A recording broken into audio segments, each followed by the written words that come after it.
cette série. Donc, principalement, cette série porte sur, disons, le principe de base et le concept de base de l'utilisation de langage assembleur dans une architecture MIPS. La dernière fois, nous avons commencé la première partie. En principe, on s'est arrêté dans le point 3. On vous demande de faire, disons, convertir le code C en code assembleur et vice-versa. Euh, donc, sans plus tarder, on va commencer cette partie 1, 3.2. Le 3.3, je pense que c'est facile à faire. Euh, on va directement aller au point 3.4. Dans le 3.4, vous avez un code en assembleur et on vous demande de faire une traduction vers le langage C. Donc, on va essayer tout d'abord de faire instruction par instruction. Ensuite, on essaye de voir le sémantique et voir est-ce qu'il y a une autre alternative ou une autre possibilité. Donc, je commence par la première instruction. Je vais essayer de faire la traduction. Donc, la première instruction, c'est une instruction de add immédiat où vous avez un registre S0 qui va enregistrer le résultat de registre 0 plus le nombre 0. Donc là, en quelque sorte, comme si on fait quelque chose qui ressemble à ça, S0 est égal à 0 plus 0. Et comme vous savez, ce genre de opération est équivalent à une simple affectation. Donc là, on est en train d'affecter à une variable qu'on va appeler pour le moment S0, la valeur 0 tout simplement. Ensuite, vous avez une deuxième variable qui est le S1. Le S1, donc, il va recevoir en quelque sorte 0 plus 1. Et dans ce cas-là, c'est 1. Est-ce que c'est clair? En principe, c'est quelque chose que vous avez déjà vu. Et la troisième instruction, c'est une instruction où vous avez le T0 qui est égal à 0 plus 30, ce qui donne en quelque sorte 30. Pour le moment, on ne fait que l'initialisation de variables. Donc là, c'est 0, S0 est égal à 0, S1 est égal à 1, T0 est égal à 30. Ensuite, vous avez en quelque sorte un label pour loop. Donc là, il faut comprendre que le bloc qui vient après, c'est un bloc de loop. Donc ça peut être une boucle for, la boucle while. On va voir. Juste après, vous avez le BEQ, la BEK, c'est branch equal. Dans ce cas-là, on va faire un branchement avec une condition. La condition est la suivante, c'est S0 égale à T0. Dans ce cas-là, on va faire un saut vers label exit. Donc, en quelque sorte, si on veut C'est la considérer ça condition comme... d'arrêt. Voilà, c'est une condition d'arrêt. Donc, si on veut écrire ça en quelque sorte, si la négation de cette condition en quelque sorte, Si S0 n'est pas égal à 30. voilà, donc c'est la négation de cette instruction. On va faire notre traitement, euh, le traitement jusqu'à ici, et là, ça sera le else en quelque sorte. Mais comme on parle d'une boucle, dans ce cas-là, c'est pas si, c'est une, disons, while en quelque sorte, ou la for, ou la autre chose. C'est pas grave. Donc, ce qu'on va faire, c'est essayer de comprendre c'est quoi la condition. Après, on va essayer de écrire ça de façon plus propre en C. La condition, tout simplement, si le S est égal à T0. Dans notre cas, le S0, c'est 0, T0, c'est 30. On voit bien que la condition d'arrêt n'est pas vérifiée. Dans ce cas-là, on va rentrer. De façon plus simple, on peut inverser la condition et on ajoute ici, par exemple, while. Et le pas, c'est S0 en quelque sorte. Voilà. Sûrement, il y aura quelque chose après pour incrémenter une variable, mais pour le moment, on va exécuter instruction par instruction. Ensuite, je vois la sémantique d'Anna. Est-ce que c'est correct? Est-ce que l'instruction AD, elle a un sens?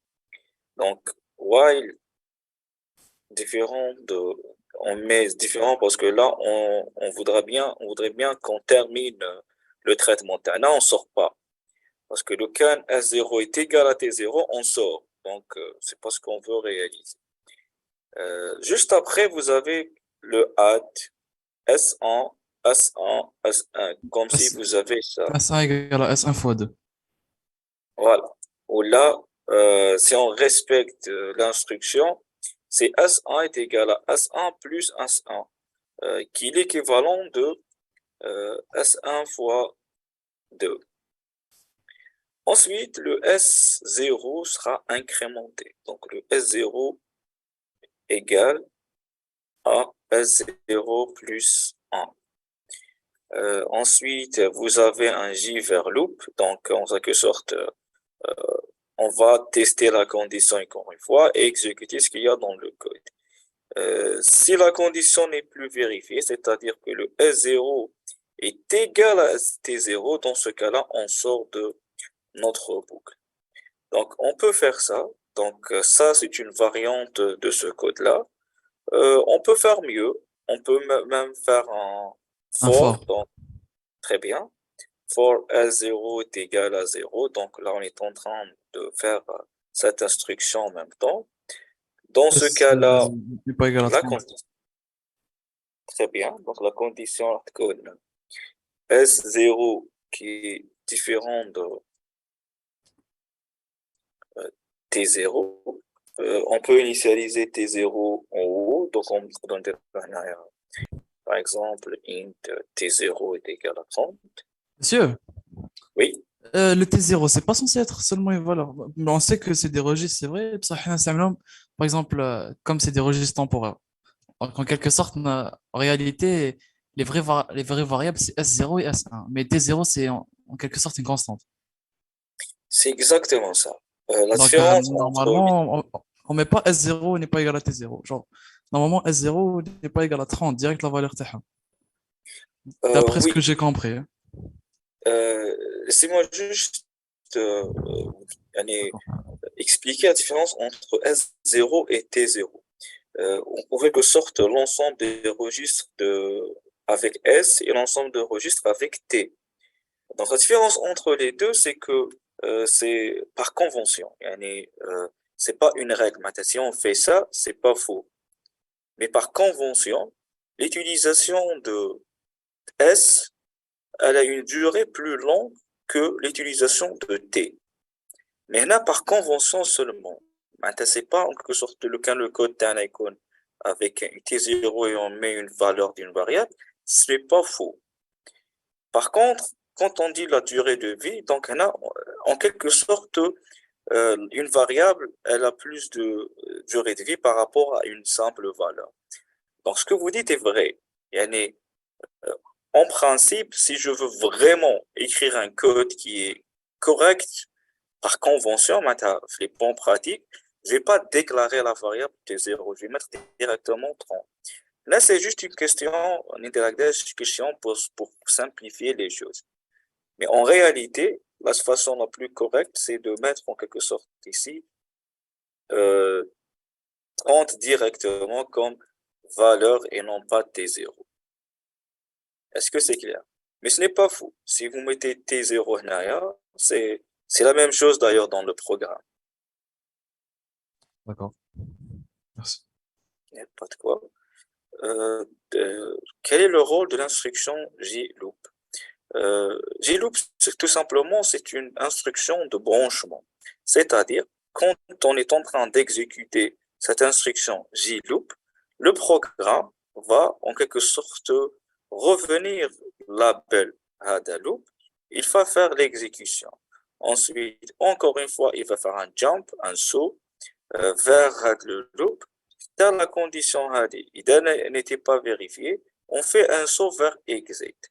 Donc, si on veut dessiner en quelque sorte le chemin, imaginons que هذه c'est 1, هذه c'est 2, ou هذه c'est 3, 4. Donc, le scénario d'exécution راح يكون 1, 2, 3, 4. En bas de 4, il va faire un saut vers le 1. Maintenant, le 1, 2, 3, 4. 1, 2, 3, 4. 30 fois, puisqu'on a des zéros est égal à 30. À un moment donné, on va dire 1. On va juste là exit parce que l'instruction n'est pas vérifiée. Donc, le J, en quelque sorte, le saut. Quand vous savez, l'exécution est séquentielle. Maintenant, 1, on bat 2, on bat 3, on bat 4. Mais qui quand il y a un branchement, je branche vers une instruction selon le label qui est là. Est-ce que c'est Monsieur, clair?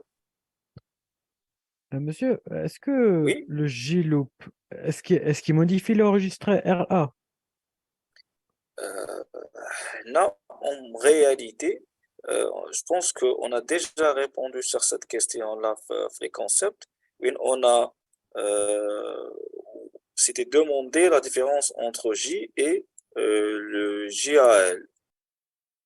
Oui, La principale différence, c'est que le JAL, c'est Jump and Link maintenant. Donc, il va garder la liaison ou le lien avec l'instruction suivante, contrairement à J, oui, non. Donc, la réponse est non. Celui qui d'accord. va garder l'instruction suivante dans AR, c'est le GAL. Bon, merci. Il n'y a pas de quoi. Monsieur, Oui. et le BEQ, il fait quoi?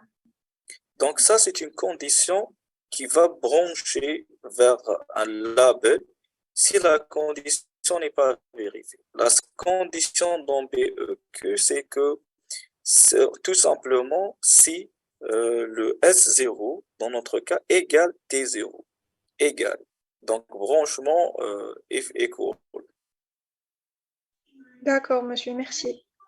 Ou le contraire, maintenant, s'il n'est pas égal, c'est le BNQ.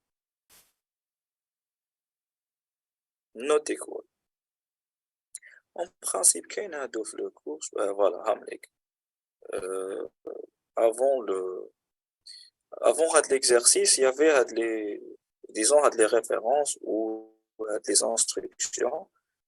Donc, en principe, c'est la réponse pour cette instruction et par rapport à RA. Alors, donc, je disais qu'on peut faire ça.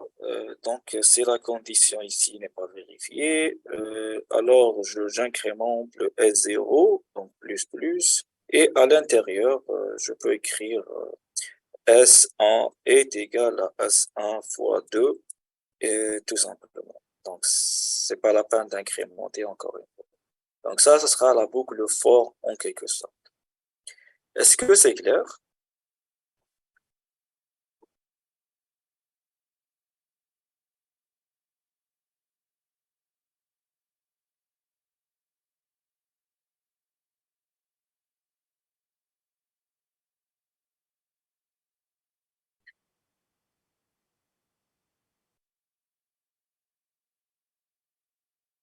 Alors, donc on passe au point 3.5. Donc 3.5, maintenant vous avez une boucle for et on vous donne par convention que le S0, ça représente la variable n et S1 représente la variable 100. Et là, regardez bien comme remarque, on suppose que le n, il est en quelque sorte initialisé avec une valeur qui est supérieure à 0 au début. Quelque part avant d'en arriver là, il y avait quelque chose qui va mettre une valeur positive à n. Et une valeur, disons, supérieure à 0, tout simplement. Maintenant, on va coder ça. Donc là, en quelque sorte, on peut écrire cette instruction d'une autre façon. On aurait pu mettre, par exemple, euh, par exemple, une définition une déclaration de somme qui est égale à 0. Et juste après, on fait while le an supérieur à 0. Dans ce cas-là, vous avez le somme qui est égal à somme plus an. Ensuite, vous avez le n qui sera décrémenté. On aurait pu écrire la même chose avec cette instruction. Pourquoi je fais ça? Parce que je pense que c'est plus simple de faire la traduction comme ça en assembleur que d'avoir ça. Mais en réalité, c'est exactement la même chose dans le code assembleur. Je vais commencer par la première instruction, celle qui initialise somme à 0. Dans ce cas-là, je pense que maintenant, vous connaissez tous le syntaxe pour l'affectation et l'initialisation. Donc, راح تكون S1 puisque ils ont exigé que somme est égal à S1. Ensuite, le 0, donc c'est $0, 0. Donc là, on vient de faire la première instruction ici. Int somme est égal à 0. Ensuite, le while. Donc, le while, on peut utiliser dans notre cas ici, puisque le while, c'est une opération de supérieur, etc. Donc, on peut utiliser le SLT. Mais comme dans l'exercice, ils ont déjà précisé que le an doit être supérieur à 0, dans ce cas-là, on peut utiliser un simple branchement f equal. C'est-à-dire, là, on est dans le cas où le n, en quelque sorte, ماشي supérieur, différent de 0. Donc, puisqu'un n est positif, وراه ينقص, معناتها راهو différent de 0. إذا لحق le 1 le 0, c'est une condition d'arrêt ونقدروا نحبسوا. Donc, on peut utiliser le SLT, mais pour simplifier et optimiser le code, je peux faire ça. Donc, tout simplement, donc là, j'aurai un donc if equal, c'est condition d'arrêt. Pour le différent, pour entrer dans la boucle, on inverse les conditions. Maintenant, donc equal. Equal quoi? Le 1, 0. Donc le 1, 0, c'est le dollar S0. Equal à quoi? À 0. Donc on va écrire le dollar 0 pour le registre 0. Il y a On une va instruction directement prête, le BEQZ, où il y a directement, où ça va directement comparer avec le zéro. Voilà, on peut faire ça, mais comme dans... Enfin, vous pouvez le faire exactement, donc notez le BEQ7. Euh, mais bon, ça va donner exactement la même chose. D'accord? Ouais.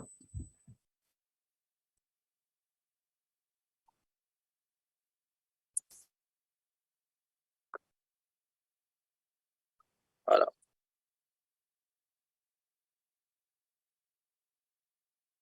Alors, donc, il ne faut pas oublier d'ajouter le label ici, exit.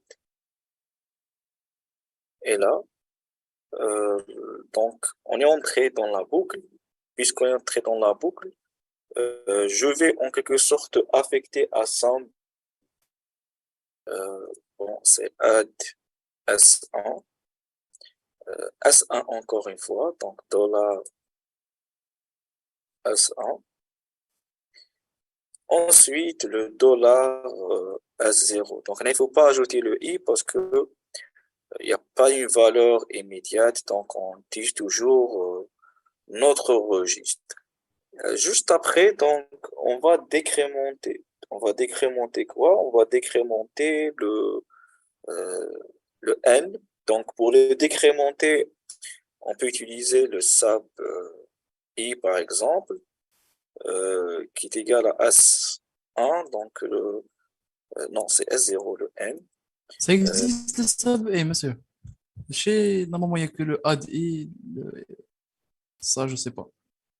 En principe, vous pouvez utiliser le sub pour faire une substitution, pour faire en quelque sorte l'opération de subtraction. Quand il y a de façon générale, يعني, je pense que شو اسكو درتوا لي pseudo instruction في الcours. Oui, mais genre j'ai cherché justement à la des sub et mais genre j'ai jamais trouvé.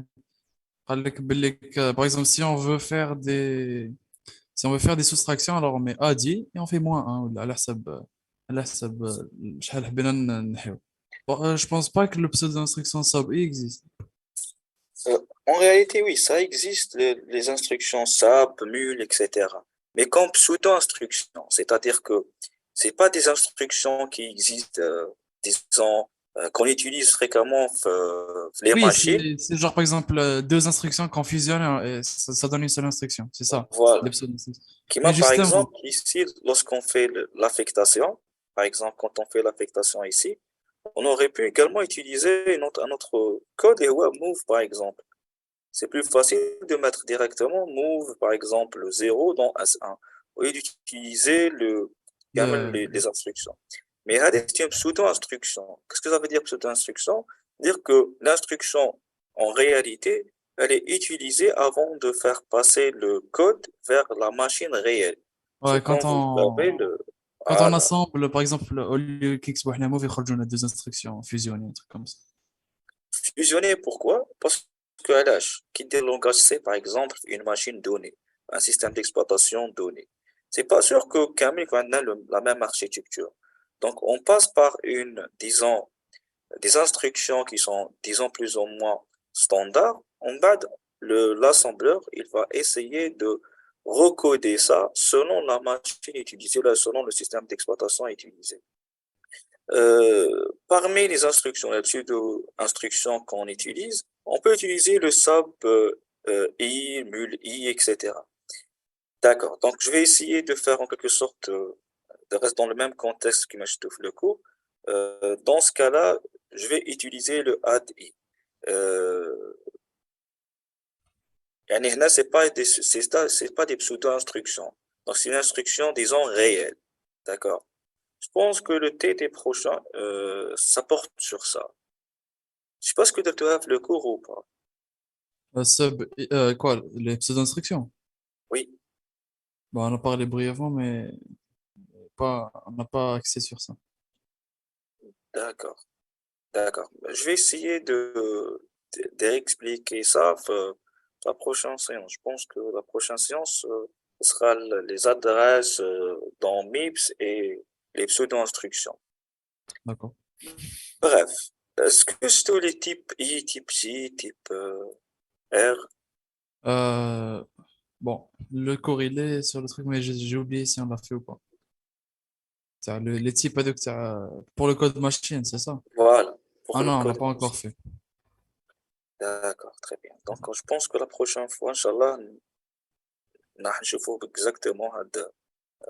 Mais bon, باش ما تخلص الحال ما باش نقعدوا fidèles à notre instruction اللي نشوفهم déjà pour le moment. Je vais utiliser directement le ADI. Alors, dans ce cas-là, حيكون عندي le n qui est égal à n moins 1. Donc, toujours on a dollar à 0. Et la valeur راح تكون une valeur négative, moins 1 comme ça. Alors, est-ce qu'on a terminé? Pas encore. Je dois voir un branchement Le label, euh, monsieur, ما بدناش loop. من اللي يبدا. Voilà. Et maintenant, je vais ajouter le label ici. Est-ce qu'on peut faire un saut maintenant? Donc, c'est difficile de resélectionner le code, le texte d'un app parce que je travaille sur PDF.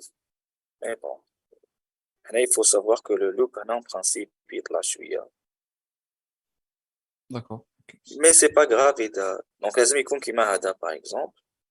Mais c'est pas grave, il faut comprendre que juste le J va brancher vers la boucle ici. Alors, euh, le BEQZ, c'est exactement la même chose, donc on compare directement avec le registre 0. Donc le Z ici par rapport à 0.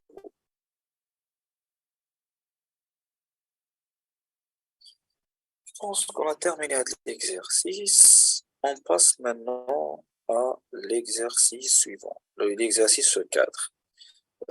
Pour le moment, on a vu que des instructions sur, disons que sur des types primitifs à part 3.2, c'est-à-dire c'est juste int, etc.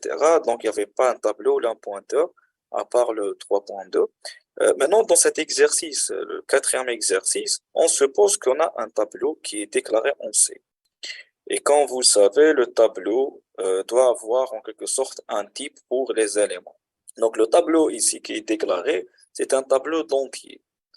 Et le tableau ici contient ces éléments. Le premier élément de ce tableau se trouve à l'adresse mémoire qui est le BFFFF 5 fois F double 0. Ensuite, on donne également une chaîne de caractères, pardon, c'est une liste chaînée avec la déclaration suivante. Donc, vous avez une valeur en entier et un pointeur vers la prochaine le prochain nœud et le prochain élément de la liste chaînée. Alors, et pour la liste chaînée, le premier élément, il est hébergé dans l'adresse ABCD 40. Le champ next du dernier nœud, c'est-à-dire que le dernier de la liste, où en principe, il n'y a pas de successeur, contient la valeur nulle. Donc, il n'y a pas de prochain. C'est normal parce qu'il est dernier. La valeur 0 représente la valeur nulle sur 32 bits. معناتها حيكونوا 32 zéros pour représenter la valeur nulle. Maintenant, on vous donne comme indication que le registre S0 contient l'adresse du tableau AR. معناتها le premier élément du tableau, la rufle S0. Et que le registre S1 contient l'adresse du premier élément de la liste chaînée LST. Donc, la tête de la liste, elle est enregistrée dans l'adresse ABCD40. Et on suppose également que la taille des entiers et des pointeurs dans notre système est de 4 octets. C'est-à-dire que on aura en quelque sorte de 4 cases pour enregistrer un seul entier. Et في le cas تاعنا عندنا pour le tableau عندنا 6 معناتها en quelque sorte la taille allouée pour ce tableau راح تكون 6 fois 4. Alors ensuite on vous donne un code. Donc il y a trois codes pardon en assembleur, et on vous demande de trouver ou d'indiquer en quelque sorte le résultat de ce code ou que fait ce code de façon plus générale. Donc, je vais essayer d'expliquer en quelque sorte la structure de tableau et de notre liste, pardon. Donc, on suppose que voici notre mémoire. Dans notre mémoire, dans une adresse qui commence par, disons la première, c'est B5F00. Donc là, par exemple, ça va être l'adresse B5F. Voilà, B5F00. Donc ça, c'est l'adresse de premier élément. Voilà. Et le premier élément, il est codé sur 4 octets. C'est-à-dire que l'adresse, en quelque sorte, elle est composée de 4 éléments. Ensuite, puisqu'il y a une 4, la prochaine adresse de notre mémoire,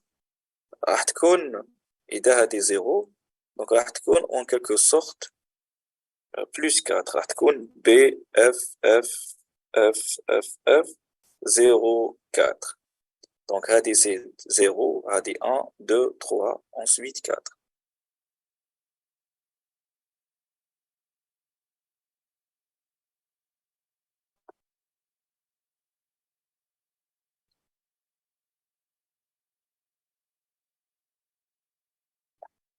et ainsi de suite pour disons, pour notre tableau. Maintenant, si on veut être exact, le premier tableau, il contient quelle valeur? 3. Donc, en principe, هادو كامل des zéros. وهنا حيكون عندي, par exemple, 0,3 en hexadécimal. Le deuxième élément de mon tableau راح يكون 0,1. وهنا c'est des zéros.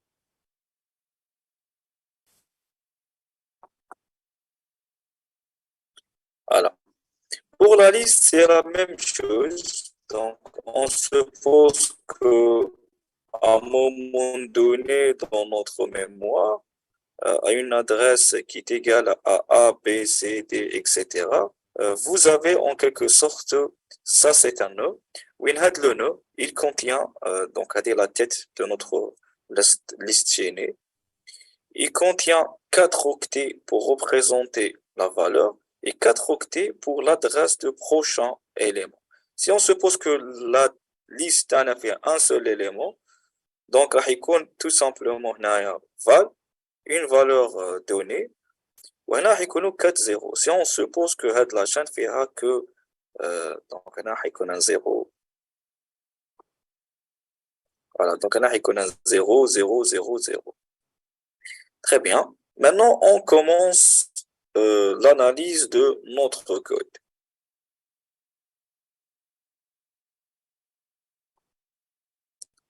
Voilà. Tout d'abord, vous avez l'instruction load. On va en quelque sorte récupérer une valeur qui se trouve dans S0 décalé à 0 et on va la mettre dans T0. Le S0, on a dans le tableau. Donc, on parle de tableau. Le tableau fait de l'adresse, S0. Je vais récupérer la valeur, on a un registre T0. Donc, T0, dans notre cas, il va contenir quelle valeur?